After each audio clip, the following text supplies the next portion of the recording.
je vous propose de prendre quelques instants pour réfléchir à ce processus d'orientation. C'est quoi s'orienter pour un jeune aujourd'hui ?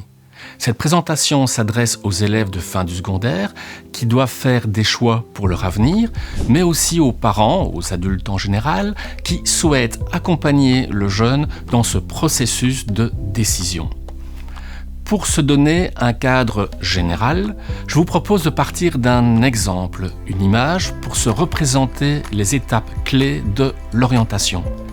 Imaginez que vous allez faire un grand voyage, partir en vacances dans une région lointaine, peu ou pas connue. Comment se préparer au mieux pour cette nouvelle aventure ?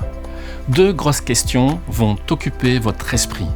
D'abord, prendre le maximum d'informations sur le lieu de séjour, mer, montagne, climat, offre de logement, l'infrastructure touristique. Ensuite, en lien avec ces éléments, que dois-je prévoir dans ma valise ? Eh bien, s'orienter, c'est un peu ça. Prendre des infos sur le nouvel environnement que l'on va rejoindre. Ici, 2 parties, le domaine des formations et le domaine des professions. Et son bagage, c'est prendre des informations plus spécifiques sur soi. Rentrons maintenant un peu dans le détail de ce que c'est s'orienter. Une première information qui me semble essentielle, bien importante à rappeler, l'orientation est un processus continu, c'est-à-dire que c'est tout au long de sa vie. Je pense que trop souvent, on laisse le jeune dans cette fausse idée que fin de réto, c'est tout le reste de sa vie qui va se jouer. C'est le moment de la décision qui va déterminer le reste de sa vie. Non, on n'est pas en face d'une ligne toute droite qui sera tracée, mais plutôt dans la construction d'un itinéraire fait de multiples carrefours. Et régulièrement, la question de l'orientation, voire de la réorientation, se posera à nouveau pour confirmer ou repositionner les choix. Ensuite, s'orienter. Quels sont les obstacles ? C'est quoi le problème ? Une première difficulté que j'identifierai, c'est le fait que l'élève de fin du secondaire n'est pas vraiment habitué à ces grandes questions. Déjà, il est dans l'enseignement obligatoire, pas le choix. Juste eu le choix de quelques options, c'est tout. Développer de nouvelles compétences, c'est souvent perturbant. Ensuite, on se retrouve devant un vaste choix. Le nombre de formations possibles. En haute école type cours, on est quasi à une centaine de cursus différents, environ une dizaine pour le type long, et dans les programmes universitaires, on commence avec une quarantaine de formations de premier cycle qui vont se décliner en pratiquement 200 cursus en master. Il y a du choix. Et ne parlons même pas du nombre de professions, impossible à comptabiliser, surtout si l'on se réfère à l'évolution de plus en plus rapide du marché de l'emploi avec tous les nouveaux profils professionnels qui apparaissent et ceux qui vont se créer dans le futur. Vaste choix. La troisième difficulté est liée à nos représentations, l'idée qu'on se fait de quelque chose. Illustration, ces idées toutes faites, ces raccourcis que nous utilisons dans nos réflexions. Genre, pour faire du droit, il faut avoir une très bonne mémoire. Et pas pour les autres études. L'histoire, c'est principalement retenir des dates. Je ferais bien les maths, mais je n'ai pas envie de devenir prof.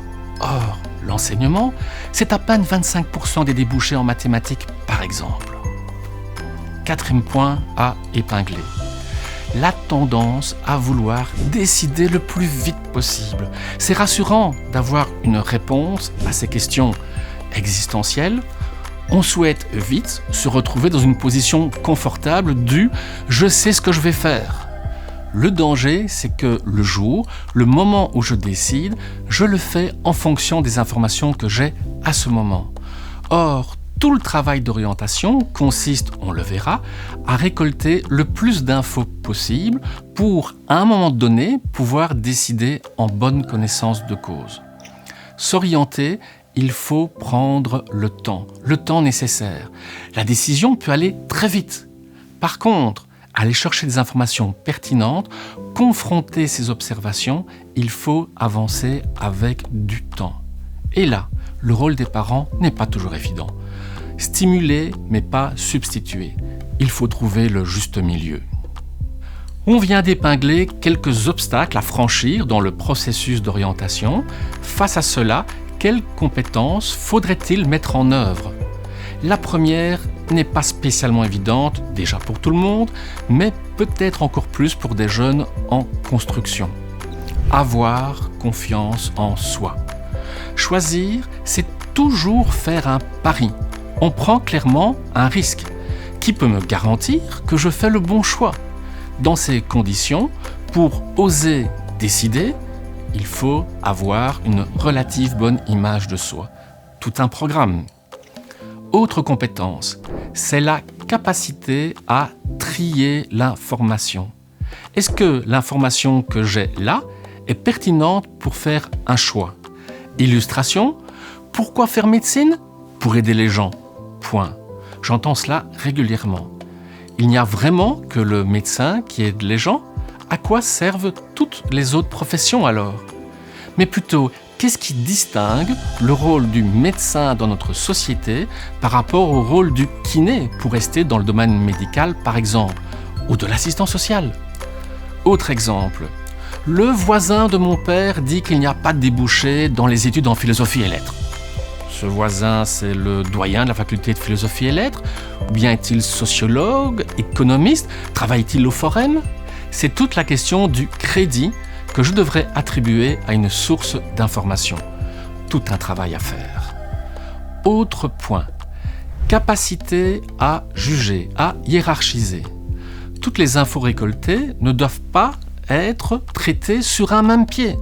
Par exemple, quand on me dit « Pour mon métier plus tard, ce qui est important, c'est un boulot sûr, bien payé, qui bouge beaucoup, avoir du temps pour la famille, les loisirs, pas de chef au-dessus de moi, etc. etc. » Des critères ici pas toujours compatibles dans une même réalité. Ou encore, je cherche une formation assez scientifique, mais il n'y aura pas de maths. Donc, il faut trier. Les critères jugés importants, non négociables, des critères où l'on peut, où l'on devra faire des compromis. Dernier aspect, la capacité à agir. S'orienter, ce n'est pas réfléchir tout seul dans son coin, se mettre en introspection. Pour se décider, il faut avoir expérimenté au maximum, faire des rencontres, entreprendre des démarches, vivre des expériences, faire des hypothèses et essayer de les confronter à la réalité. Pour se mettre en mouvement, au propre comme au figuré. Mais c'est loin d'être facile, surtout si l'on ne sait pas comment s'y prendre.